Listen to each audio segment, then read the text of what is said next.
NS8 న్యూస్కు APSRTC కార్మికులను ఆదుకోవాలని, డీఏలను అందజేయాలని బహుజన ఎంప్లాయీస్ వెల్ఫేర్ అసోసియేషన్ రాష్ట్ర ప్రధాన కార్యదర్శి మరియు driver association zonal president Chirra Samson కోరారు. కూటమి ప్రభుత్వాన్ని గవర్నమెంట్ డ్రైవర్ అసోసియేషన్ జోనల్ ప్రెసిడెంట్గా మేము కోరుకునేది ఒకటే, 1/1/2019 సర్కారు ఏపీఎస్ఆర్టీసీలో వెంటనే అమలు చేయాలని. ఆ సర్క్యులర్ అమలు చేసినట్లయితే డ్రైవర్లకి ఉద్యోగ భద్రత ఉంటుంది. లేని పక్షంలో ఉద్యోగ భద్రత లేదు. మాకు ఉద్యోగ భద్రత ఉండాలంటే ఆ సర్క్యులర్ను కూటమి ప్రభుత్వం అమలు చేయాలని. 2023 నుంచి 4 డిఏలు ఉన్నాయి. బ్రిటిష్ వాళ్ళ హయాం నుంచి కూడా డిఏలు ఇచ్చేవారు.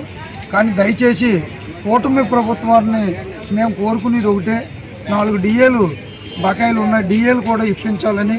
మరి ముఖ్యంగా పే స్కేల్ జరగలేని కారణంగా ఐఆర్ఓ 30% ఇచ్చి మా ఏపీఎస్ఆర్టీసీ డ్రైవర్లని ఆదుకోవాలని చెప్తూ కూటమి ప్రభుత్వం ఈ సహాయం చేయాలని మా ఏపీఎస్ఆర్టీసీ బహుజన ఎంప్లాయీస్ వెల్ఫేర్ అసోసియేషన్ రాష్ట్ర ప్రధాన కార్యదర్శి మరియు డ్రైవర్ అసోసియేషన్ జోనల్ ప్రెసిడెంట్గా ప్రభుత్వాన్ని మేము కోరుకునేది, మాకు రావాల్సిన డిఏలు మరియు ఐఆర్ఓ మరియు ఈ సర్క్యులర్ 129 డిపోలో ఎన్ఎంఈ వారు ధర్నా చేస్తున్నారు కనుక ఈ సర్క్యులర్ ఈ 3 ఇప్పించవలసిందిగా కూటమి ప్రభుత్వాన్ని మేము కోరుకుంటాం జరుగుతుంది.